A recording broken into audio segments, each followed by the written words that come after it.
Hello दोस्तों, स्वागत है आपका यूट्यूब चैनल पे। जैसे कि आप जानते हैं कि हम लोग उत्तर प्रदेश विशेष के बारे में चर्चा करने वाले हैं, और जो कि आपके एग्ज़ाम के लिए बहुत इंपॉर्टेंट है। तो वैसे ही आज हम लोग कुछ यूपी के विशेष क्वेश्चनों के बारे में चर्चा करने वाले हैं जो आपके एग्ज़ाम के लिए इम्पोर्टेंट होगा। तो आई होप कि आप अच्छे से इसकी पढ़ाई कर रहे होंगे। तो चलिए आज देखते हैं। आज का जो पहला क्वेश्चन है वो है कि उत्तर प्रदेश में उद्यान एवं खाद्य प्रसंस्करण विभाग का गठन कब किया गया। चार ऑप्शन है, जैसे कि 1975, 1974, 1973 या 1972। तो इसमें जो आपका चार ऑप्शन में जो सही आंसर है ना, वो आपका हो जाएगा ऑप्शन नंबर जो 2 है 1974। ठीक है, तो सही आंसर आपका क्या है 1974। ठीक है, यानी कि उत्तर प्रदेश में इसकी स्थापना कब होती है 1974 में होती है। इसके अलावा कुछ ऐसे सन दे रखे हैं जैसे आपको थोड़ा बहुत इसको समझ सकते हैं। देखिए जो 1972 है, इसमें आप समझो कि इसमें एक क्या होता है कि जो आपका वन्य जीव संरक्षण अधिनियम भी आता है, ये अधिनियम भी आया, तो आपको ये भी ध्यान रखना है इसमें। ठीक है, बाकी ये आप देखेंगे 1973 में, तो इसमें बता देंगे जो प्रोजेक्ट टाइगर की हम लोग बात करते हैं, टाइगर वो इसी समय में आता है। ठीक है, तो आपको ये विशेष ध्यान रखना है कि उत्तर प्रदेश में जो आपका उद्यान एवं खाद्य प्रसंस्करण विभाग है, इस सब ना 1974 में होती है। ठीक है, चलिए अगला क्वेश्चन देखते हैं। क्वेश्चन नंबर लग रहा है कि central grassland and fodder research institute कहाँ पे है। ललितपुर में, सहारनपुर में, झांसी में या कानपुर में। तो इसमें आपका हालांकि जो सही आंसर आपका हो जाएगा वो है आपका इसमें झांसी। ठीक है, झांसी। तो झांसी में आपका ये मिलेगा central grass land and fodder research institute, जिसे हम लोग बोलते हैं चारागाह। हम लोग बोलेंगे इसे क्या बोलेंगे, इसे हम लोग बोलेंगे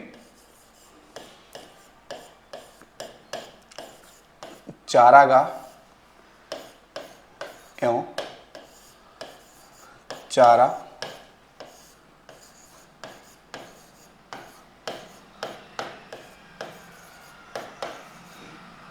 अनुसंधान संस्थान,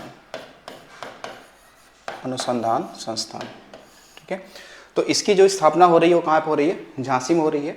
और झांसी में स्थापना क्यों की गई, जो कि वो आपका बुंदेलखंड का एरिया है, जहाँ पे शुष्क एरिया है, वहाँ पे चारे की जो कमी होती है उसकी पूर्ति के लिए या उसको उत्पादन में बढ़ावा देने के लिए इसकी क्या की गई, स्थापना की गई है। बाकी इनमें जो कुछ ऑप्शन ऐसे हैं जो आपके एग्जाम के लिए इम्पोर्टेंट हो सकते हैं, और जिससे कि आप देखेंगे कुछ, जैसे अगर कानपुर की बात कर ले तो कानपुर से आपको समझना होगा कि कानपुर को हम लोग क्या बोलते हैं, यूपी की आर्थिक राजधानी, आर्थिक राजधानी, आर्थिक राजधानी। और साथ में से कहते हैं हम लोग उत्तर भारत या फिर यूपी का मैनचेस्टर, मैनचेस्टर। इसके अलावा देखते हैं तो कानपुर में आपको मिलेगा यहाँ पे भारती दलहन, यहाँ मिलेगा भारती दलहन अनुसंधान संस्थान, आपको यहाँ मिल जाएगा, अनुसंधान संस्थान मिल जाएगा। इसके अलावा देखिएगा सहारनपुर, हमने बताया कि यूपी का सबसे उत्तरी जिला है। हाँ, ललितपुर से आपको कुछ सवाल बेहतर मिल सकता है, इसके बारे में ध्यान रखिएगा। ललितपुर में अगर बात करते हैं तो ललितपुर कहेंगे कि सर्वाधिक कम जनघनत्व वाला यूपी का जिला है। तो कहेंगे कि यूपी का सर्वाधिक कम जनघनत्व वाला जिला ये हो जाता है, जनघनत्व वाला जिला। ठीक है, तो आपको ये भी ध्यान रखना। उसके अलावा उत्तर प्रदेश में केवल एकमात्र ऐसा जिला है आपका ललितपुर, जहाँ पे आपको कहेंगे कि यूरेनियम और प्लेटिनम का उत्पादन होता है, अल्प मात्रा में होता है ललितपुर में। वैसे ललितपुर में कई सारे बांध बनाए गए हैं, तो हम लोग ललितपुर को कैपिटल डैम ऑफ इंडिया भी कहते हैं, क्योंकि कई सारे वहाँ पे बांध बनाए गए हैं, ठीक है। और ललितपुर में आप देखेंगे तो देवगढ़ का दशावतार मंदिर यहीं मिलेगा, ठीक है। तो ललितपुर में आपको क्या मिलेगा, देवगढ़ का दशावतार मंदिर यहाँ मिलेगा, देवगढ़ का दशावतार मंदिर, जो कि गुप्त काल का होगा और ये पंचायतन शैली में बना होगा, ठीक है। तो चलिए अगला क्वेश्चन देखते हैं। अगला क्वेश्चन है कि भूमि की उर्वरता बढ़ाने के लिए निम्न में कौन सी फसल उगाई जाती है, गेहूं, चावल, उड़द या इनमें से कोई नहीं। तो जो हालांकि सही आंसर है उसमें आपका वो है कौन सा, उड़द, ठीक है। उड़द, जो उड़द की फसल है, जो एक दाल है, इसकी अगर हम लोग खेती करते हैं तो कहीं ना कहीं ये भूमि की जो उर्वरता शक्ति होती है, जो फर्टिलिटी रेट है, उसको भी वो बढ़ाती है, ठीक है। तो क्यों, ऐसा रीजन क्या है, क्योंकि जो उड़द है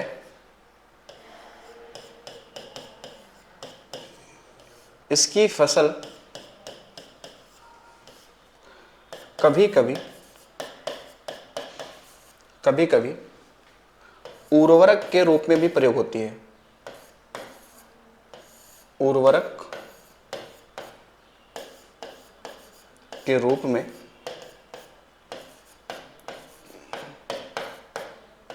प्रयोग होती है, ठीक है। तो ये एक इसका क्या है, रीजन है। यानी कि बाकी ये गेहूं, चावल ये भी उगाए जाते हैं, लेकिन ये जो मृदा है, जो भूमि है, उसके कह सकते हैं कि उर्वरता शक्ति को नहीं बढ़ाता है। लेकिन जो उड़द की दाल है, इसका हम लोग उपयोग कभी कभी फसल का क्या करते हैं कि उसको उत्पादन बढ़ाने में करते हैं, या भूमि की जो शक्ति है वो बढ़ाने में करते हैं। चलिए अगला देखिएगा। अगला है, उत्तर प्रदेश में खाद्य पार्क की स्थापना कहाँ की गई है, लखनऊ में, कानपुर में, नोएडा में या इनमें से कोई नहीं। तो देखिएगा इसमें 4 ऑप्शन है, इससे सही ऑप्शन हो जाएगा वो कौन सा आपका है, नोएडा, ठीक है। तो नोएडा में हमने क्या किया है, एक फूड पार्क की स्थापना की है, कहाँ पे, नोएडा में। और नोएडा का मतलब है ये कहाँ पे है, तो ये कहेंगे कि ये तो गौतम बुद्ध नगर में है, ठीक है, गौतम बुद्ध नगर। तो ये कौन सा डिस्ट्रिक्ट है यूपी का, तो गौतम बुद्ध नगर में है। तो नोएडा हालांकि एक प्राधिकरण है, नोएडा का कभी कभी आपसे फुल फॉर्म पूछ सकता है, नोएडा, नोएडा। तो नोएडा का जो फुल फॉर्म है वो है new Okhla industrial development authority, ठीक है। फुल फॉर्म क्या इसका है, तो कहेंगे कि न्यू ओखला, ठीक है, इंडस्ट्रियल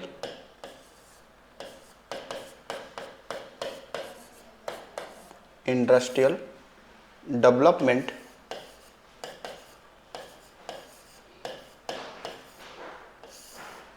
प्राधिकरण या अथॉरिटी, जिसे आप कहते हैं, हम लोग कहते हैं, ठीक है, प्राधिकरण यानी अथॉरिटी। तो ये नोएडा का अपना एक क्या होता है, फुल फॉर्म भी होता है, ठीक है।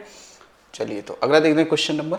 अगला आपका है कि राष्ट्रीय भू अभिलेख आधुनिकीकरण कार्यक्रम कब आरंभ किया गया था, वर्ष 1907 से 8, वर्ष 2009 से 10 में, वर्ष 2008-9 में या वर्ष 2010 या 11 में। तो जो इसमें आपका जो सही आंसर है ना वो आपका कौन सा हो जाएगा, तो तीसरा, यानी कि 2008 और 9 में, ठीक है। इसका एक रीजन ये भी है कि ये कार्यक्रम शुरू क्यों किया गया था कि जितने भी हमारे भूलेख, जो दस्तावेज हैं, जो डॉक्यूमेंट्स हैं, वो सारे क्या हो जाएं, वो डिजिटलीकरण हो जाएं, जो किसानों को आसानी से प्राप्त हो सकें और उसमें कम शुल्क या कम पैसा देना पड़े और कार्य में तेजी आए। तो इसकी वजह से ये लॉन्च किया गया था कब, 2008 और 2009 में, ठीक है।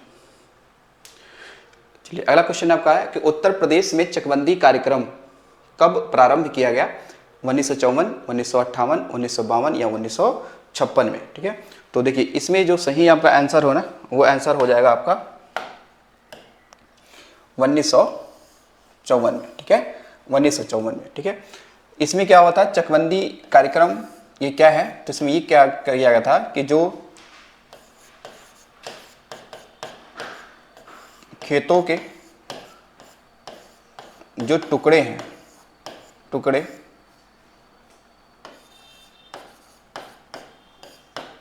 अलग अलग स्थानों से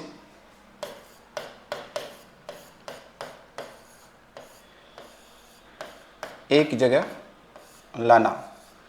तो ये इसका क्या था, एक उद्देश्य था। चकबंदी कार्यक्रम का उद्देश्य ये था कि जो आपके प्रदेश में जो किसानों के जो खेत के टुकड़े हैं जो अलग अलग स्थानों पे हैं, उनको क्या करना, एक पास में लाना, ताकि उससे क्या होगा, उससे उत्पादन में, फसल के उत्पादन में वृद्धि होगी और किसानों को खेती करने में क्या होगी, आसानी होगी। तो ये एक कार्यक्रम कब लाया गया था, 1954 में लाया गया था। ठीक है, 1954 में लाया गया था। ठीक है, लेकिन यहीं पर आप ध्यान रखिएगा, जो ये 1952 दे रखा है ना, 1952, तो इसमें भी आपको ये चीज़ ध्यान रखना है कि 1952 में, ठीक है, तो इसमें जमींदारी उन्मूलन ठीक है, एक्ट लाया गया था। ठीक है, एक्ट लाया गया।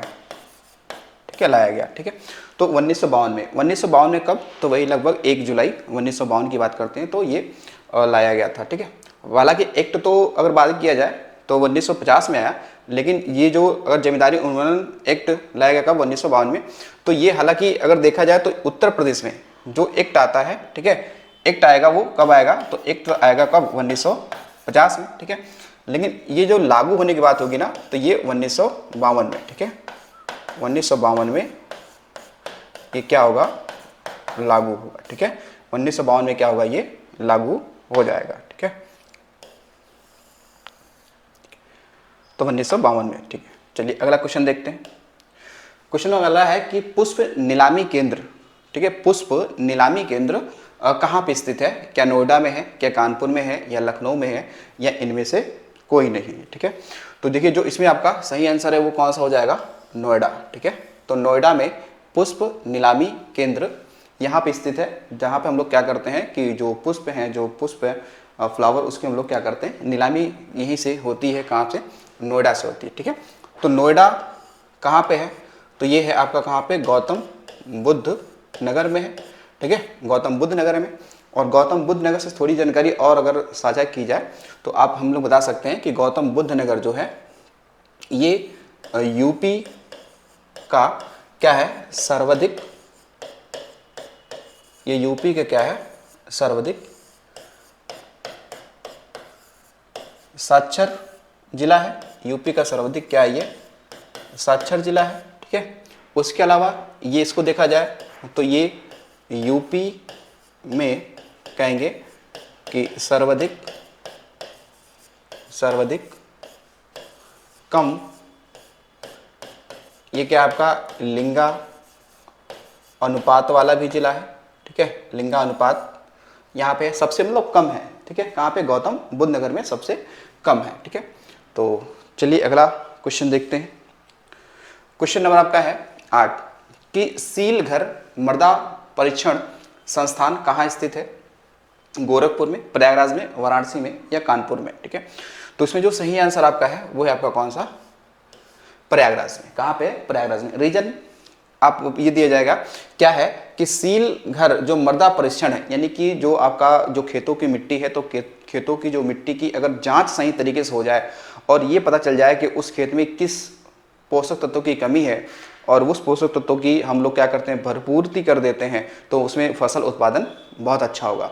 तो जो ये सीलघर मृदा परीक्षण है ये प्रयागराज में है और बहुत ही कम शुल्क में यहाँ पर जो खेत की मिट्टी है उसकी जाँच किसान करा सकते हैं और अपने खेतों में किस चीज़ की कमी है उसकी पूर्ति कर सकते हैं, ताकि फसल उत्पादन बढ़े, तो हमारे राज्य का जो खाद्य उत्पादन है वो भी साथ में बढ़ेगा।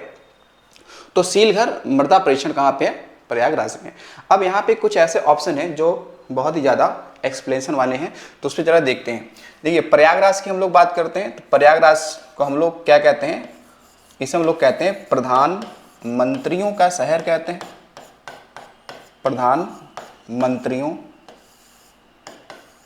का शहर कहते हैं प्रयागराज को। ठीक है, या फिर हम लोग इसे हम लोग क्या कहते हैं, ईश्वर का निवास स्थान भी कहते हैं। ईश्वर का निवास स्थान कहते हैं, ठीक है, इसे प्रयागराज को। फिर उसके बाद देखेंगे तो प्रयागराज में ही कहीं ना कहीं मिलेगा अकबर का किला मिल जाता है,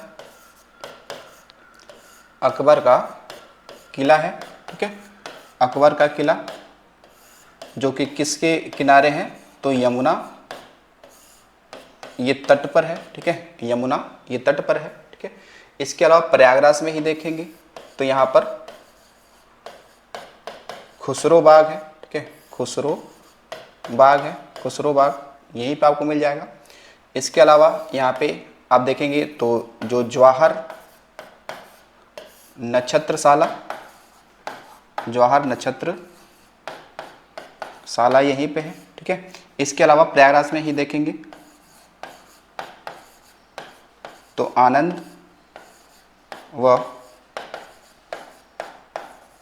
स्वराज भवन स्थित है यहीं पर, ठीक है, आनंद भवन और स्वराज भवन स्थित है, ठीक है। तो प्रयागराज के संदर्भ में और देखा जाए, देखिए तो प्रयागराज में अगर इतना स्थिति है, उसके अलावा देखें तो जो भारद्वाज आश्रम कई बार पूछा गया है कि भारद्वाज आश्रम कहाँ पे है, भारद्वाज आश्रम भी प्रयागराज में ही है, ठीक है, प्रयागराज में। तो ये सारा क्वेश्चन आपका बनता है प्रयागराज से लेकर, जो कि इम्पोर्टेंट है, ठीक है।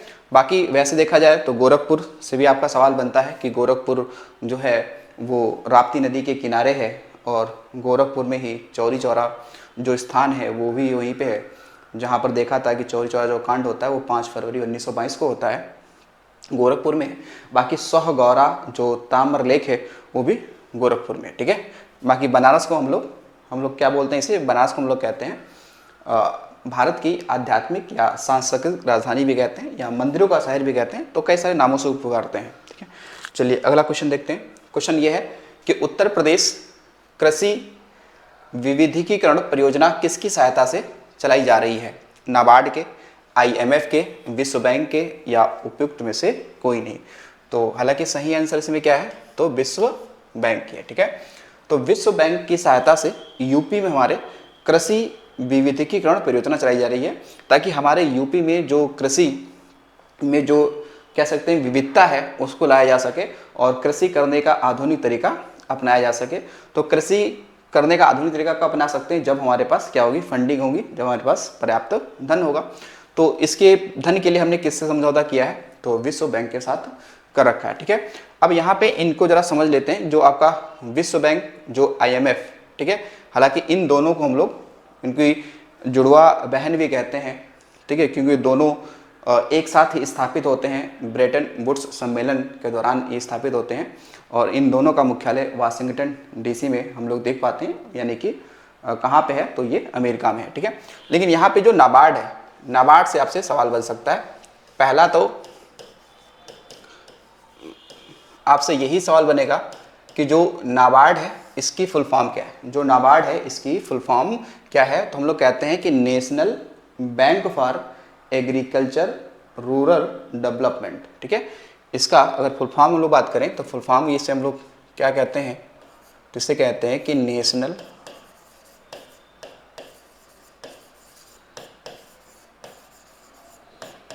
बैंक फॉर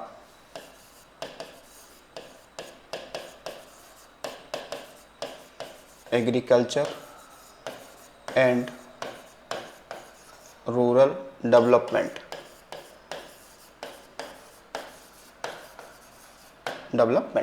तो ये क्या है, इसका अपना फुल फॉर्म है, ठीक है। उसके अतिरिक्त इसकी अगर हम स्थापना की बात करते हैं तो स्थापना जो होती है वो होती है 12 जुलाई 1982 को। कब होती है, 12 जुलाई 1982 को होगी। और इसकी स्थापना का जो सिफारिश है वो शिव रमन समिति, ठीक है, शिव रमन समिति के सिफारिश पर, ठीक है, समिति के सिफारिश पर, यानी कि हम लोग कह सकते हैं कि जो नाबार्ड की स्थापना है वो किसके समिति की सिफारिश पे की गई थी, तो शिव रमन समिति के सिफारिश पे की गई थी। तो जो ये नाबार्ड है वो ध्यान रखिएगा कि ये कृषि के लिए क्या करता है, कार्य करता है। यानी कि भारत में जो कृषि से कह सकते हैं जो फंडिंग आती है, या खासकर हम लोग कहते हैं कि कृषि के लिए जो लोन दिया जाता है वो नाबार्ड के द्वारा ही दिया जाता है हमारे भारत में। तो नाबार्ड के संदर्भ में ध्यान रखना। हालांकि मुख्यालय इसका मुंबई में है, ठीक है। मुख्यालय कहाँ पे इसका, तो मुख्यालय मुंबई में है, ठीक है, मुख्यालय मुंबई में है, ठीक है। चलिए अगला क्वेश्चन देखते हैं। क्वेश्चन में अगला है कि उत्तर प्रदेश बीज विकास निगम की स्थापना कब की गई थी, सन 2000 में, 2001 में, 2002 में या 2005 में। तो जो इसमें आपको जो सही आंसर मिल जाएगा आपका, वो आपका होगा सन 2002, ठीक है, सन 2002। यानी उत्तर प्रदेश में जो आपका बीज विकास निगम है वो कब स्थापित हो रहा है, 2002 में स्थापित हो रहा है, ठीक है। उत्तर प्रदेश में ये कब होगा, 2002 में हो जाएगा, ठीक। चलिए अगला क्वेश्चन देखते हैं। क्वेश्चन नंबर अगला है कि उत्तर प्रदेश में किसान क्रेडिट कार्ड योजना कब चलाई गई थी। तो ये यहाँ पर देखिएगा, इसे बोलते हैं हम लोग KCC, यानी किसान क्रेडिट कार्ड। यानी किसान क्रेडिट योजना क्या है कि यानी कि जो हमारे किसान हैं उनको अगर जो अपनी कृषि के लिए लोन लेना है तो वो इस कार्ड से वो सहायता प्राप्त कर सकते हैं। तो ये अगर इस ऑप्शन में देखा जाए 1998, 99, 2000 या 2004, तो इसके अकॉर्डिंग तो हम लोग क्या लगाएंगे, सन 2000 में। लेकिन अगर ऑप्शन कुछ अगर ऐसे भी देता है कि क्या ये 1999, 2000, अगर ऐसे ऑप्शन देता है तो फिर ऑप्शन ये भी क्या होगा, ये भी सही होगा, ठीक है। ऑप्शन अगर ऐसे देगा तो ये भी ऑप्शन सही हो जाएगा, लेकिन अलग अलग दे रहा है, एक एक सन दे रहा है, तो वो 2000 ही सही होगा, ठीक है। तो ध्यान रखिए किसान क्रेडिट कार्ड योजना यूपी में कब लागू होता है, तो सन 2000 में। चलिए अगला क्वेश्चन देखिएगा। अगला क्वेश्चन है कि राष्ट्रीय कृषि बीमा योजना कब प्रारंभ की गई थी, सन 2000 में, सन 2002 में, 2005 में या 2006 में, ठीक है। राष्ट्रीय कृषि बीमा योजना, तो इसमें जो शुरुआत की बात करेंगे वो कब होगी, कब, सन 2000 में, ठीक है। और इसका भी अगर आंसर या ऑप्शन के अकॉर्डिंग अगर इसमें कहीं आपको 1999 और 2000 ऐसे करके ऑप्शन मिलता है तो भी ये ऑप्शन वहाँ पे सही होगा। लेकिन अलग अलग आप देखेंगे तो यहाँ पर फिर आपका सन 2000 ही सही होगा। तो जो राष्ट्रीय कृषि बीमा योजना है इसको शुरू करने का रीज़न क्या था कि क्या होता, कभी जो अनुकूल मौसम ना हो पाए, या बरसात हो जाए, या ओलावृष्टि हो जाए, या फिर तूफान चक्रवात आ जाए, उसमें फसल अगर नष्ट हो जाती है तो फिर किसानों का अगर बीमा होगा फसल का तो वो मुआवजा सरकार देती है, ताकि किसानों को बहुत ज़्यादा आर्थिक हानि ना उठानी पड़े। इसके लिए ये शुरू किया गया था कब, सन 2000 में। चलिए अगला क्वेश्चन देखिएगा। अगला है उत्तर प्रदेश में किसान मित्र योजना कब प्रारंभ की गई थी, सन 2000 में, 2001 में, 2008 में या 2013 में, ठीक है। ये कब शुरू की गई थी, तो देखिए इसको शुरू करने की बात करते हैं तो शुरुआत हालांकि होगी कब इसकी, तो 2001 में हो जाएगी, ठीक है। और एग्जैक्ट डाटा यहाँ दिया जाए तो फिर बताना 18 जून 2001, कब, 2001, ठीक है, 2001। तो ये योजना क्या थी, मतलब किसान मित्र योजना क्या है। यूपी में किसान मित्र योजना ये शुरू किया गया था कि जो उत्तर प्रदेश में जो हर ग्राम पंचायत है तो हर ग्राम पंचायतों में एक किसान मित्र रखा जाएगा जो किसानों को जानकारी देगा कि फसल चक्र को कैसे अपनाएं, या किस फसल के बाद कौन सा फसल बोया जाए, या उसके लिए समय सीमा क्या होगी, या फिर भी कह सकते हैं हम लोग कि उसके लिए जो कीटनाशक दवाइयाँ हैं कब दिया जाना चाहिए, कब सिंचाई करनी चाहिए। ये सारी कार्यक्रम को सुचारू रूप से जानकारी देने के लिए हमने यूपी में नियुक्त किया था किसान मित्र योजना शुरू किया था कब, 2001 में, ठीक है। चलिए अगला क्वेश्चन देखिएगा। क्वेश्चन अगला है कि उत्तर प्रदेश में मत्स्य विभाग की स्थापना कब हुई, 1955 में, 1960 में, 1966 में, 1970 में, ठीक है। तो जो इसमें आप जो सही आंसर आप देख पा रहे हैं वो कौन सा होगा, तो 1966 हो जाएगा, कौन सा, 1966, ठीक है। तो आप देखेंगे कि उत्तर प्रदेश में जो मत्स्य विभाग की स्थापना हो रही है 1960 हो रही है, ठीक है। तो जो मत्स्य पालन है, जो आपका मत्स्य पालन है,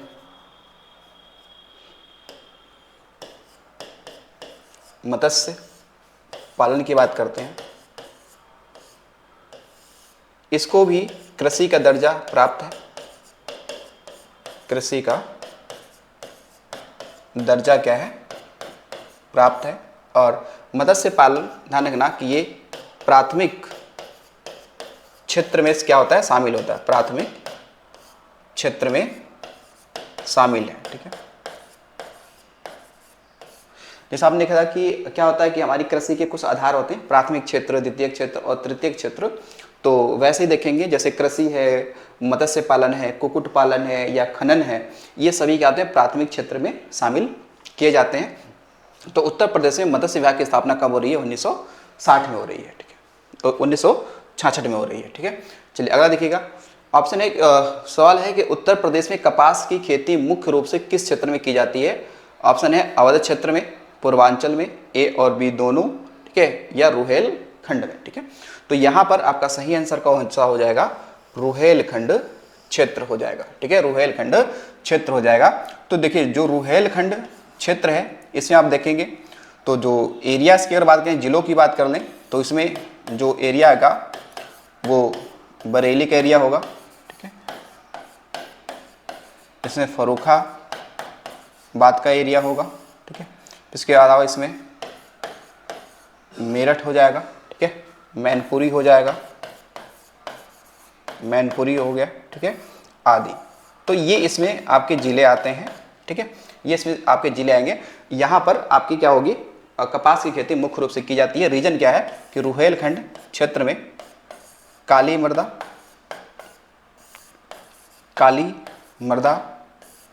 पाई जाती है, ठीक है, काली मृदा पाई जाती है, ठीक है, काली मृदा पाई जाती है। तो ये एक रीजन है कि रुहेलखंड में ही मुख्य रूप से कपास की खेती क्यों होती है, क्योंकि यहाँ पे काली मृदा पाई जाती है। और काली मृदा जो है इसे हम लोग रेंगुर मृदा कहते हैं, या इसे हम लोग कपासी मृदा कहते हैं, ठीक है। तो जो काली मृदा है इसका निर्माण कैसे होता है, तो बेसाल्टी चट्टानों के टूटने फूटने से क्या होता है, आपका काली मृदा का निर्माण होता है। तो काली मृदा की अगर हम बात करें, निर्माण की अगर बात करते हैं कि इनका निर्माण कैसे होगा, तो जो निर्माण होता है वो बेसाल्टी चट्टानों के टूटने फूटने से, बेसाल्टी चट्टानों से, तो इनका निर्माण होगा बेसाल्टी चट्टानों से होता है, ठीक है। वैसे आप देखेंगे कपास की खेती, वैसे देखेंगे हम लोग जो कपास की खेती है वो अगर देखेंगे सबसे अधिक भारत में कहाँ होती है, तो वो गुजरात वाले क्षेत्र में होती है, फिर आपका महाराष्ट्र वाले क्षेत्र में होती है। लेकिन आप यूपी में कपास की खेती होती है क्या, हाँ तो होती है। किस क्षेत्र में होती है, तो रुहेलखंड क्षेत्र में होती है, ठीक है। लेकिन अगर आप इसमें देखेंगे रुहेलखंड ऑप्शन ना देकर अगर यहाँ पे बुंदेलखंड होता, तो बुंदेलखंड में भी कपास की खेती होती है, क्योंकि बुंदेलखंड में पठारी एरिया है और उस पठारी एरिया में कहीं कहीं आपको काली मृदा देखने के लिए मिल जाती है, तो वहाँ पर भी होती है कपास की खेती, ठीक है। तो ध्यान रखना कि यहाँ पे कि बुंदेलखंड क्षेत्र में भी, बुंदेलखंड क्षेत्र में भी कपास की खेती होती है, खेती होती है। लेकिन अगर मुख्य रूप से बात करते हैं तो रुहेलखंड वाला क्षेत्र हो जाता है। रुहेलखंड वाला क्षेत्र का मतलब हो गया कि बरेली के आसपास का जो जिला है वहाँ पर, और फिलहाल के लिए इसे यूपी के पश्चिमी जिले भी शामिल हो जाते हैं, ठीक है। तो यहाँ पे आपकी कपास की खेती हो जाती है, ठीक है। तो चलिए अगला क्वेश्चन देखते हैं। अगला क्वेश्चन हमारा है कि उत्तर प्रदेश में आदर्श पुष्प उत्पादन केंद्र कहाँ स्थापित है, कन्नौज में, लखनऊ में, बरेली में या फिर वाराणसी में, ठीक है। तो ये लिखा हुआ क्या आपका, तो आदर्श पुष्प उत्पादन केंद्र, ये हमारे यूपी के किस जिले में स्थापित है। तो ये आप देखेंगे, अगर इसमें हम लोग बात करते हैं तो यहाँ देखिए कन्नौज है, लखनऊ है, बरेली है और बनारस है। तो इसका सही आंसर आपका कौन सा है, तो लखनऊ है, ठीक है। तो यानी कि अगर देखा जाए भारत में आदर्श जो पुष्प उत्पादन केंद्र है, ये भारत में अगर बात करें तो भारत में 9 है, ठीक है, 9 है। और उन 9 में से एक कहाँ है, तो एक आपका लखनऊ में है, यानी कि हमारे उत्तर प्रदेश में है, ठीक है। इसके अलावा देखिए कुछ ऐसे भी इसमें आपके हैं जो आप सवाल बनाए जा सकते हैं। इससे कन्नौज की अगर बात करें तो कन्नौज को हम लोग पहले क्या कहते थे, इसे हम लोग कहते थे महोदय श्री, व इसे हम लोग कान्य कुब्ज, कान्य कुब्ज, ठीक है, नामों से जानते थे। ठीक है, कान्य कुब्ज नामों से जानते थे। तो यानी कि कन्नौज का एक अन्य नाम क्या है, तो महोदय श्री और कान्य कुब्ज ये भी नाम है। ठीक है, उसके अलावा कन्नौज को हम लोग, तो इसे हम लोग पूर्व का ग्रास कहते हैं, पूर्व का ग्रास इसे कहते हैं। इसके अलावा हम इसको इत्र नगरी तो कहते ही कहते हैं, इत्र नगरी कहते हैं। खुशबुओं का शहर भी कहते हैं। क्या कहते हैं, खुशबुओं का शहर कहते हैं। तो ये आपने देखा लास्ट जब 2000 आई थिंक 19 में जो पेपर हुआ यूपीपी का, उसने पूछा था कि पूर्व का ग्रास किसे कहते हैं, तो वो कहते हैं कन्नौज को। उसमें कहने का रीज़न क्या है कि जैसे कन्नौज हमारे भारत में इत्र के लिए फेमस है, वैसे ही जो ये ग्रास एक क्या है, शहर है, कहाँ पे, पेरिस फ्रांस में। ठीक है, तो वो भी क्या है, अपने इत्र के लिए बड़ी फेमस है। तो आप देखेंगे तो फ्रांस के पूर्व में ही पड़ेगा कौन, कन्नौज, यानी भारत पूर्व में ही तो है। तो इसलिए हमने इसे कह दिया पूर्व का ग्रास किसे कहते हैं, तो कन्नौज को कहते हैं। ठीक है, इसके अलावा देखिएगा बरेली में आप देखेंगे तो यहीं पर आपको मिलेगा काला इमामबाड़ा। ठीक है, काला इमामबाड़ा, इमामबाड़ा। ठीक है, तो काला इमामबाड़ा कहाँ मिलेगा, बरेली में मिलेगा। इसके अलावा बरेली में आप देखेंगे तो हमने पढ़ा था कि जो बरेली है, बरेली को ये लोग क्या कहते हैं, रोहेलखंड क्षेत्र कहते हैं। इसे क्या कहते हैं, रोहेलखंड क्षेत्र। बरेली को कहेंगे क्या, रोहेलखंड क्षेत्र कहते हैं। ठीक है, इसे बोलेंगे। बाकी अगर बनारस की बात करें या वाराणसी की बात करें, तो वाराणसी हमने पढ़ा है कि ये दो नदियों के बीच में है, वरुणा और अस्सी, और वरुणा और अस्सी नदियों के नाम पे ही पढ़ा है क्या, वाराणसी ये नाम पड़ा हुआ है। ठीक है, अगला है उत्तर प्रदेश में कितने कृषि निर्यात क्षेत्र हैं, 3 हैं, 5 हैं, 2 हैं या फिर 7 हैं। ठीक है, तो इसमें जो सही आंसर आपका हो जाएगा वो आपका है कौन सा, तो 3। ठीक है, कितने हैं, तो 3 हैं। यानी यहाँ पे लिखा है कृषि निर्यात क्षेत्र, यानी कि जो एग्रीकल्चर जो एक्सपोर्ट वाले एरियाज है वो हमारे यूपी में कितने हैं, तो 3 हैं। और तो तीनों कहाँ पे हैं, तो देखिए जो ये 3 हैं, तो एक आपका कौन सा है, आगरा है, आगरा है। दूसरा आपका लखनऊ है, फिर आपका सहारनपुर है। ठीक है, सहारनपुर है। तो अब इसमें आप देखेंगे किस एरिया से क्या चीज़ निर्यात की जाती है। ठीक है, किस एरिया से क्या चीज़ निर्यात की जाती है, तो देखिए आगरा से बात करते हैं, तो आगरा से जिस निर्यात होता है वो होता है आलू। ठीक है, तो आलू का जो निर्यात है वो होता है कहाँ से, आगरा से। बाकी आप देखेंगे तो लखनऊ और सहारनपुर से जो आपके आम हैं, आम का निर्यात होता है, आम का क्या होता है, निर्यात होता है। ठीक है, यहाँ पे आमों का निर्यात होता है। तो आगरा क्या है, एक कृषि निर्यात क्षेत्र है जहाँ से आलू का निर्यात किया जाता है, विभिन्न राज्यों में, विभिन्न देशों में किया जाता है। और आमों का निर्यात ये 2 जगहों से होता है, लखनऊ और सहारनपुर से होता है। अच्छा, ये ध्यान रखिएगा कि कभी सवाल आपके सामने अगर ये बन जाए कि जो उत्तर प्रदेश में जो आलू का जो उत्पादन होता है, जब उसे हम लोग अन्य राज्यों में या अन्य देश में जब उसको हम लोग भेजते हैं, तो वहाँ पे वो किस नाम से जाना जाता है, तो वो जाना जाएगा किस नाम से, तो जाया जाएगा ताज ब्रांड से। ठीक है, तो यही ध्यान रखेंगे कि उत्तर प्रदेश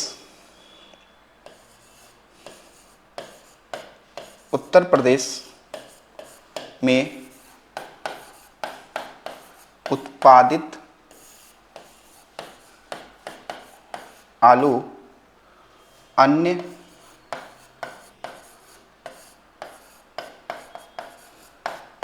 राज्यों या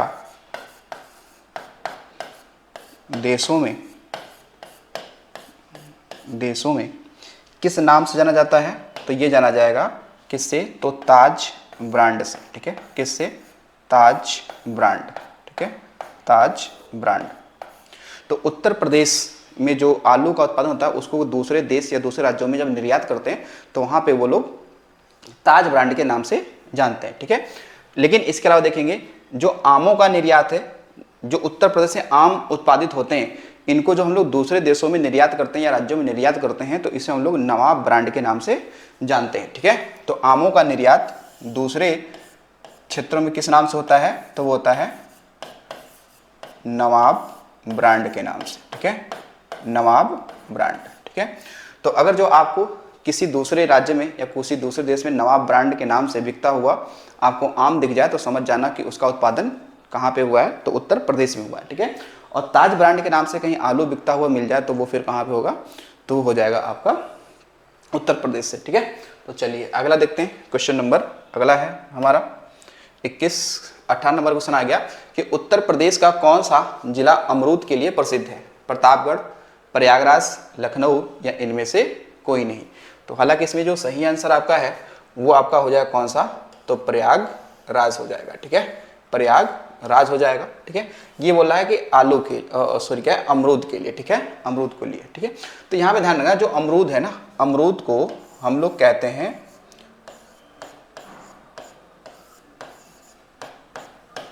गरीबों का सेब भी कहते हैं, ठीक है, गरीबों का सेब, ठीक है। तो और आता है कि गरीबों का सेब किसे कहते हैं, तो अमरूद को कहते हैं, ठीक है, अमरूद को कहते हैं। उसके अलावा जो अगर बात करेंगे हम लोग आलू को लेकर, ठीक है, आलू, तो आलू को हम लोग कहते हैं गरीबों का मित्र, ठीक है, क्या कहेंगे, गरीबों का मित्र, क्या बोलेंगे, गरीबों का मित्र कहते हैं, ठीक है। जबकि केचुए को हम लोग कहते हैं किसानों का मित्र, ठीक है।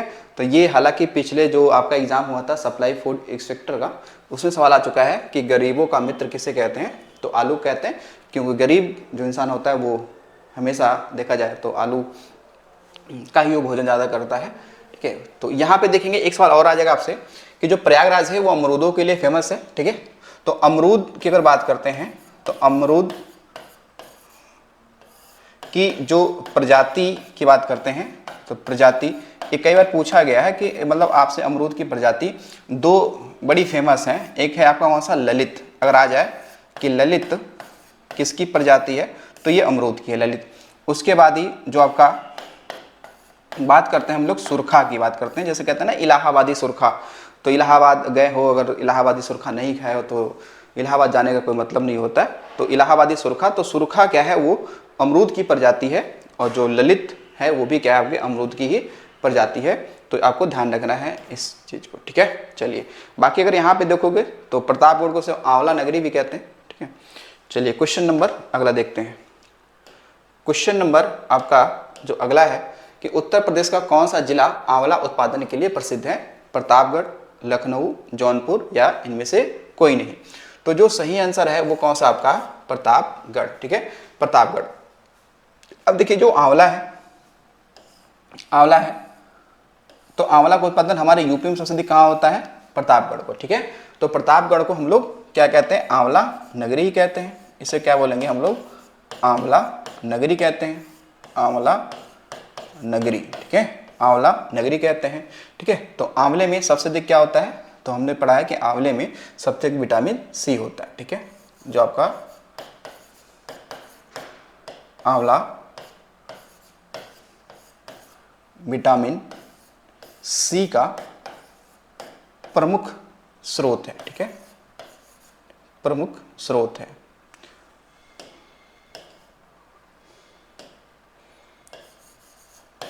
प्रमुख स्रोत है।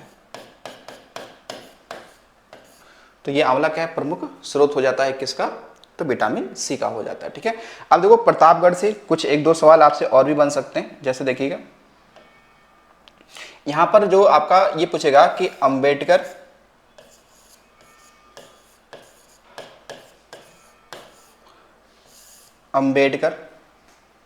जो आपका वन्य जीव अभ्यारण्य है वो आपको यही मिलेगा, ठीक है, यही मिलेगा, अंबेडकर वन्य जीव अभ्यारण्य यही मिलेगा, ठीक है। वैसे उसके अलावा देखेंगे यहीं से आपको हमने बताया था कि SDM, ठीक है, SDM यानी कि जो पूरा पाषाण काल की कुछ स्थल भी पाए गए हैं, जिसमें से आपको 3 कहाँ पे, प्रतापगढ़ में आपने पढ़ रखे हैं। जैसे हमने पढ़ा सराय राहनाय, सराय नाहर राय, डिस हो गया दमदमा, ठीक है, दमदमा, और म से हो गया महदहा, महदहा, ठीक है। तो ये भी क्या है, पूरा पाषाणकालीन स्थल है, ये भी ध्यान रखना आपको। उसके अलावा देखिएगा, इसके अलावा जो आप यहाँ पे देख पा रहे हैं जौनपुर, तो जौनपुर से कई सारा सवाल बनता है। जौनपुर से क्या सवाल बनता है, तो यहाँ से सवाल आपका ये बन जाता है कि जौनपुर आपको देखेंगे तो यहाँ पे मिलेगा आपको अटाला मस्जिद, ठीक है। क्या मिलेगा, अटाला मस्जिद, जिसे हुसैन शाह सरकी ने बनाया था। इसके अलावा जौनपुर में आप देखेंगे तो यही मिल जाएगा आपको, जिसे हम लोग बोलते हैं शाही किला व पुल, दोनों हैं यहाँ पे।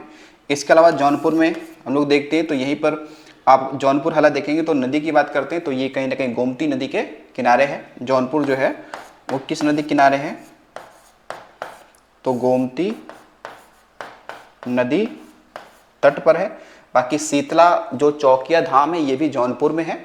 और जैसे हमने पहले पढ़ा था कि जौनपुर की जो स्थापना है वो फिरोज शाह तुगलक यानी कि FST द्वारा खिज्र जिसे बोलते हैं हम लोग जौना खां की याद में, जौना खां यानी कि मोहम्मद बिन तुगलक की याद में स्थापना की जाती है जौनपुर की। और जौनपुर को हम लोग सिराज ए हिंद या पूर्व का सिराज कहते हैं। और ये यहाँ पर जौनपुर में सरकी वंश का क्या था, शासन हुआ करता था, ठीक है। चलिए अगला क्वेश्चन देखिएगा। अगला क्वेश्चन है कि उत्तर प्रदेश में अफीम की जो खेती है वो सर्वाधिक या सबसे बड़ा जिला कौन है उसके उत्पादन में, बाराबंकी, गोरखपुर, प्रतापगढ़, गाजीपुर, ठीक है। ये कह रहा है कि अफीम का सबसे बड़ा जिला, यानी उत्पादन, फैक्ट्री नहीं पूछा है, क्या उत्पादन पूछा है, तो इसलिए ऑप्शन जो सही हो जाएगा वो हो जाएगा कौन सा, बाराबंकी हो जाएगा, ठीक है। कौन सा हो जाएगा, बाराबंकी हो जाएगा। बाराबंकी में एक जगह पड़ती है देवा या फिर देवा शरीफ भी कह सकते हैं, वहाँ पे हाजी वारिस अली शाह की क्या है, दरगाह भी है, ठीक है। तो यहाँ पे देखेंगे बाराबंकी में एक जगह पड़ता है कौन सा, तो देवा शरीफ की बात करते हैं। तो देवा शरीफ में ही आप देखेंगे तो वाजी, तो हाजी वारिस अली शाह, तो यहीं पे क्या है आपका हाजी वारिस अली शाह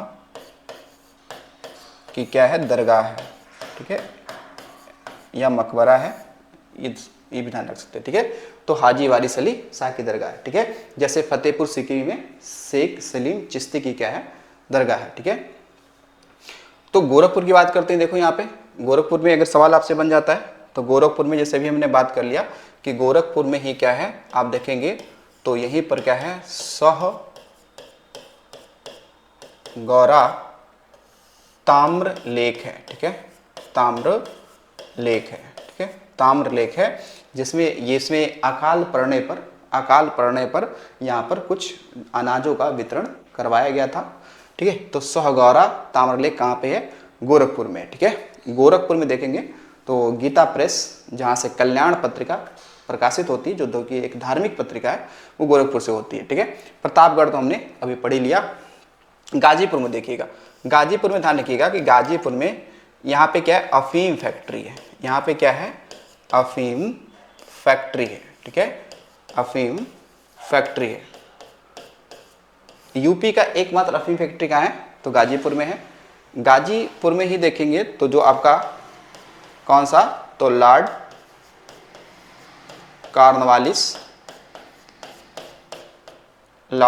कॉर्नवालिस का क्या है, मकबरा भी यहीं पे है, लॉर्ड कॉर्नवालिस का मकबरा यहाँ पे है, ठीक है।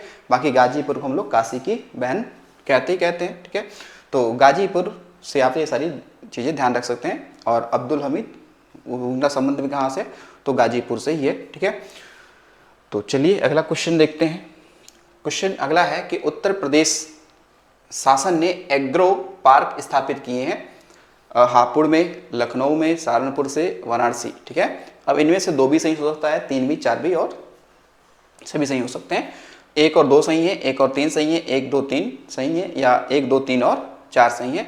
तो हालांकि सही ऑप्शन क्या है आपका, सही ऑप्शन है 1 2 3 और 4, यानी कि ये चारों सही है, ठीक है। तो उत्तर प्रदेश ने एग्रो पार्क स्थापित किए कहाँ पर, इन सभी जगहों पे स्थापित किए जा रहे हैं, ठीक है। तो चलिए अगला क्वेश्चन देखते हैं। क्वेश्चन में अगला है कि उत्तर प्रदेश में प्रथम दुग्ध सहकारी समिति की स्थापना कहाँ की गई थी? तो 4 ऑप्शन है, सहारनपुर, ठीक है, बनारस या लखनऊ या प्रयागराज में, ठीक है, कहाँ पे स्थापित किया गया था?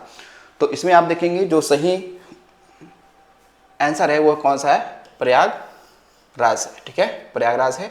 और ये सहकारी समिति, जो प्रथम दुग्ध सहकारी समिति की बात करते हैं स्थापना की, तो इसकी स्थापना कब होती है? तो ये होगी कब? 1971 में होती है, ठीक है, कब होती है? 1971 में होती है। तो लेकिन अगर देखेंगे यहीं पर कि राष्ट्रीय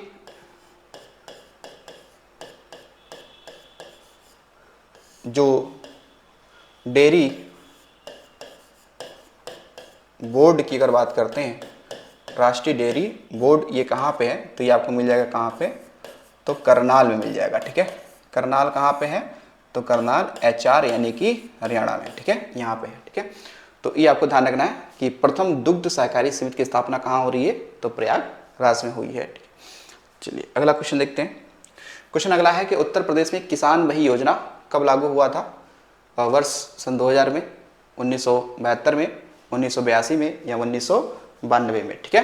तो इसमें आप जो सही आंसर हो जाएगा कौन सा होगा? 1992 में, ठीक है। तो किसान भाई योजना, तो किसान भाई योजना कब लागू? 1992 में। क्या है? तो ये किसानों कहीं ना कहीं ये क्या है, अपने खेतों के बारे में जो जानकारी है, जो उस पर स्वामित्व है, जो उसके दस्तावेज है, वो है ये इसका कार्यक्रम शुरू किया गया था। क्वेश्चन अगला देखिएगा। उत्तर प्रदेश में मलिहाबाद प्रसिद्ध है पीला खरबूजा के लिए, मलिहाबादी बिरयानी के लिए, सूती चिकन के लिए या दशहरी आम के लिए, ठीक है। तो जो सही आंसर है वो क्या आपका? दशहरी आम, ठीक है। तो जो दशहरी आम है ना, वो कहाँ का फेमस है? मलिहाबाद का, ठीक है। और मलिहाबाद कहाँ पड़ता है? तो ये पड़ेगा लखनऊ में। ये कहाँ पे है आपका? लखनऊ में, ठीक है, लखनऊ में है। इसके अलावा देखिएगा, आपसे पूछेगा उत्तर प्रदेश में एक रटौल आम होता है, वो कहाँ का फेमस है, किस जिले का फेमस है? तो अगर आ जाए कि रटौल आम यूपी के किस जिले में होता है? तो बताना बागपत में, ठीक है, बागपत में, ठीक है। कहाँ पे है? तो बागपत में है, ठीक है। तो ये कहाँ? बागपत में हो जाएगा। बाकी सूती चिकन के लिए अगर देखा जाए तो ये लखनऊ बड़ी फेमस है चिकनकारी के लिए, ठीक है। कौन सा है? लखनऊ फेमस है, ठीक है।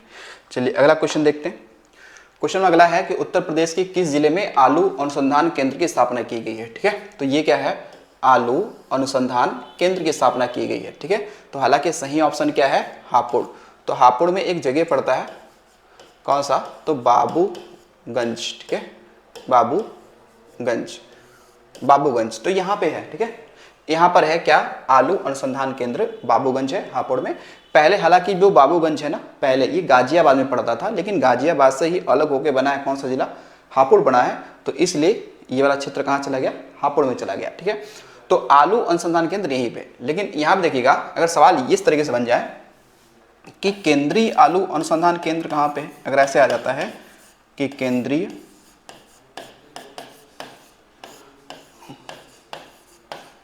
आलू अनुसंधान केंद्र अगर पूछता है, तो ये आपका कहाँ हो जाएगा? ये हो जाएगा कुफरी, ठीक है, शिमला, कुफरी शिमला, ठीक है, यानी कि HP यानी हिमाचल प्रदेश, ठीक है, हिमाचल प्रदेश। तो ये जो केंद्रीय आलू अनुसंधान केंद्र है ये कुफरी में है, ठीक है। कुफरी वो एग्जैक्ट जगह है जहाँ पे ये बिल्डिंग है। कहाँ पे है? तो शिमला में है, ठीक है। तो ये केंद्रीय है, ठीक है ना, ये केंद्रीय हो गया। अगर जो आपसे ये पूछा जाता, अंतर्राष्ट्रीय के समय पूछा जाता है, ठीक है, इस तरीके से कि अंतर्राष्ट्रीय, अगर सवाल ये आता आपके सामने कि अंतर्राष्ट्रीय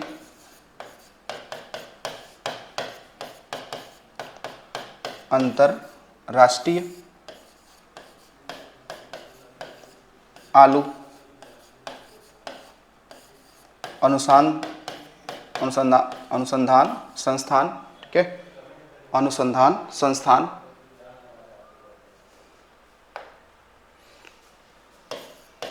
संस्थान, तो ये बताएंगे ये कहाँ पे है? तो ये है आपके पेरू में, ठीक है। कहाँ पे? देश कौन सा है? पेरू, ठीक है। पेरू की राजधानी क्या है?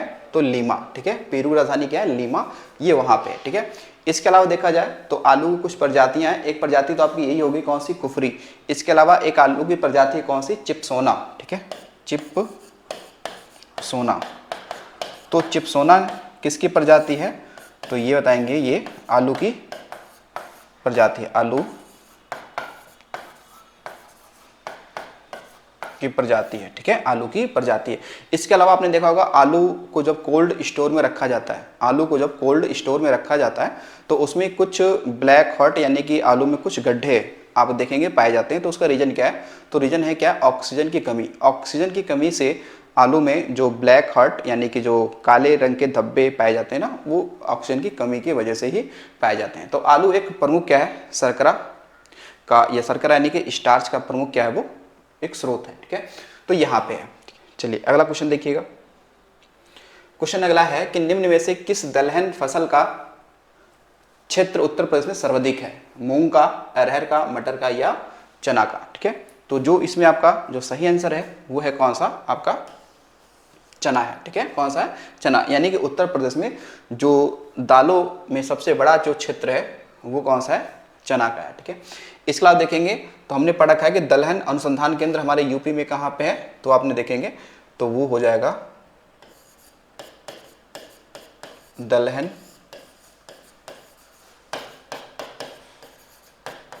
अनुसंधान संस्थान। अगर पूछता है तो ये है आपका कानपुर में, ठीक है। कहाँ है, कानपुर में है, ये कानपुर में हो जाता है, ठीक है।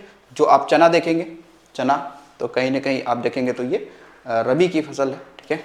ये क्या होगा, ये रबी की फसल है, ठीक है, रबी की फसल है, ठीक है। जो आपकी देखो जो अरहर जो है ना, जो अरहर की दाल होती है इसे हम लोग तूर भी कहते हैं, तूर दाल भी कहते हैं, इसको भी ध्यान रखना। अरहर को हम लोग तूर दाल भी कहते हैं, ठीक है। नंबर 27 की भारतीय गन्ना अनुसंधान संस्थान कहाँ अवस्थित है, तो लखनऊ में, कानपुर में, सीतापुर में या इनमें से कोई नहीं। तो जो सही आंसर है आपका वो हो जाएगा कौन सा, तो लखनऊ हो जाएगा, ठीक है। लखनऊ में भारतीय गन्ना अनुसंधान संस्थान, ठीक है, ये कहाँ पे है, तो लखनऊ में है। क्वेश्चन देखते हैं। क्वेश्चन अगला है कि पशु जैविक औषधि संस्थान कहाँ स्थित है, लखनऊ में, बरेली में, इटावा में, कानपुर में। तो जो इसमें आपका सही आंसर है वो आपका हो जाएगा कौन सा, तो लखनऊ हो जाएगा, ठीक है। यानी पशु जैविक अनुसंधान केंद्र कहाँ पे है, तो ये मिल जाएगा कहाँ पर आपको, तो लखनऊ में हो जाएगा। लेकिन इसके बारे में देखेंगे तो यहाँ बरेली में आपके दो संस्थान यहाँ पर भी है, जो सवाल कई बार पूछे जाते हैं। यहाँ पर आपको मिलेगा पशु चिकित्सा, पशु चिकित्सा अनुसंधान संस्थान, ठीक है। ये बरेली में ही है, बरेली में एक जगह पड़ती है, कौन सी, इज्जत नगर, ठीक है। कौन सा है, तो इज्जत नगर, इज्जत नगर, ठीक है, यहाँ पर, ठीक है। इसके अलावा केंद्रीय बात करें और क्या है यहाँ पर, तो केंद्रीय पक्षी, केंद्रीय पक्षी अनुसंधान संस्थान, ये भी आपके बरेली में ही है, कहाँ पर, तो इज्जत नगर में है, ठीक है, इज्जत नगर में है, ठीक है, यहाँ पे हो जाएगा, ठीक है। तो इटावा में ही देखेंगे तो यहाँ पे होता है सैफई महोत्सव, सैफई महोत्सव यहाँ का क्या है, फेमस है, सैफई महोत्सव यहाँ पर प्रसिद्ध है, ठीक है। तो चलिए अगला क्वेश्चन देखते हैं हम लोग। क्वेश्चन नंबर 29 है कि उत्तर प्रदेश में सीमांत किसान किसे कहा गया है, 1 एकड़ से कम भूमि वाले को, 1 हेक्टेयर से कम भूमि वाले को, 2 हेक्टेयर से कम भूमि वाले को, या उपरोक्त में से कोई नहीं। तो जो सही आंसर है वो आपका कौन सा है, तो 1 हेक्टेयर से कम भूमि वाले को हम लोग क्या कहते हैं, सीमांत कृषक कहते हैं या सीमांत किसान कहते हैं, ठीक है। तो जिसके पास 1 हेक्टेयर का मतलब क्या हो गया, 1 हेक्टेयर का मतलब हो गया 2.47 एकड़, ठीक है, इतना हो गया। यानी 1 हेक्टेयर में लगभग कितना होता है, तो लगभग 2.5 एकड़ मानते हैं, एग्जैक्ट डाटा 2.47 एकड़ होता है, ठीक है। तो हमारे भारत में सीमांत कृषकों का जो प्रतिशत है वो 74% से ज़्यादा भी है। ठीक है, तो यानी कि हम देखते हैं तो भारत में सीमांत जो कृषक हैं इनका कितना परसेंट है, तो 74% है। यानी भारत में जो सीमांत कृषक हैं वो 74% है, यानी इनकी संख्या क्या है, ज़्यादा है। यानी कि सीमांत कृषकों की संख्या हमारी यूपी में क्या है, यूपी में ज़्यादा है। ठीक है, अगर हम लोग बात इस तरीके से बात कर लें तो ये सीमांत कृषक क्या होता है, मतलब कि जिनके पास छोटे आकार के क्या हैं, जो खेती के या कृषि के भूमि है उस हम लोग सीमांत कृषक या किसान कहते हैं, तो 1 हेक्टेयर से कम। ठीक है, चलिए क्वेश्चन नंबर अगला देखते हैं। क्वेश्चन नंबर 30 है कि निम्नलिखित में कौन सा फसल चक्र पूर्वी उत्तर प्रदेश के लिए सर्वाधिक उपयुक्त है। ठीक है, ये लिखा है यहाँ पे जो फसल चक्र है वो किसके लिए, तो पूर्वी उत्तर प्रदेश के लिए। किसके लिए, पूर्वी उत्तर प्रदेश के लिए क्या प्रसिद्ध है, तो धान, मक्का, गेहूं, मक्का आलू गेहूं, मक्का तोरिया गेहूं, कपास गेहूं या मूंग। ठीक है, तो जो फसल चक्र वो फेमस है वो पूर्वी यूपी के लिए कौन सा है, तो वो है धान, मक्का और गेहूं। जैसे कि अगर इन तीनों को कॉम्बिनेशन में अगर जो फसल उगाया जाए तो फसल का उत्पादन अच्छा होगा और भूमि की जो उर्वरता शक्ति होगी वो भी बनी रहेगी। ठीक है, मिश्रित खेती किसे कहते हैं। ठीक है, अगर आता है यहाँ पे के सामने कि मिश्रित खेती किसे कहते हैं, मिश्रित खेती, मिश्रित अगर खेती की हम लोग बात करें तो मिश्रित खेती हम लोग कहते हैं जिसमें क्या हो, कृषि भी हो। ठीक है, जिसमें क्या हो, कृषि हो और कृषि के साथ साथ में क्या हो जाए, पशुपालन हो जाए। क्या हो जाए, पशुपालन हो जाए। तो मिश्रित खेती कहते हैं कृषि और पशुपालन दोनों। ठीक है, ऐसा नहीं है कि मतलब आपने क्या किया, गन्ने के साथ में सरसों लगा दिया, ठीक है, या फिर आपने चना लगा दिया, उसे हमने मिश्रित खेती कह दिया, ऐसा नहीं है। कृषि के साथ में पशुपालन होता है। ठीक है, अगर हम लोग ये बात करते हैं कि अगर मिश्रित फसल कहता, ठीक है, क्या कहता, मिश्रित फसल अगर बात करता कि मिश्रित फसल या शस्य की बात करता, शस्य की बात करता, तो इसमें क्या होता है कि जब हम एक से अधिक फसलों को एक ही साथ उसका उत्पादन करते हैं या उसे लगाते हैं तो उसे कहते हैं मिश्रित फसल या शस्य कहते हैं। शस्य मतलब फसल ही होता है, कृषि होती है, लेकिन मिश्रित खेती में कृषि और पशुपालन होता है। क्यों, क्योंकि इसमें कृषि जो होती है वो पशुपालन पे डिपेंड करती है और पशुपालन जो है वो कृषि पे डिपेंड करती है, क्योंकि पशुओं से ही तो क्या होगा, खेत की जुताई होगी या अन्य कार्य होंगे, और वो जो पशु होंगे उनके लिए चारा कहाँ से आएगा, तो जो हम लोग कृषि करेंगे तो उससे उनको चारा मिलेगा। तो वो एक दूसरे पे क्या है, निर्भरता है। तो मिश्रित खेती में कृषि और पशुपालन दोनों हैं, और मिश्रित फसल में शस्य जो हम लोग बोलते हैं, इसमें क्या होगा, इसमें होगा कि 2 या 2 से अधिक फसलों का बोना। ठीक है, इसमें क्या हो गया, 2 या 2 से अधिक फसलोत्पादन, उसे हम लोग कहेंगे क्या, मिश्रित फसल या शस्य कहेंगे। ठीक है, तो ये हमारा आज का क्या रहा, 30 क्वेश्चन रहा जो आपके एग्जाम के लिए बड़ी बेनिफिट हो सकता है। तो आज के लिए इतना ही। तो थैंक्स फॉर वॉचिंग, मिलते हैं अगले वीडियो में।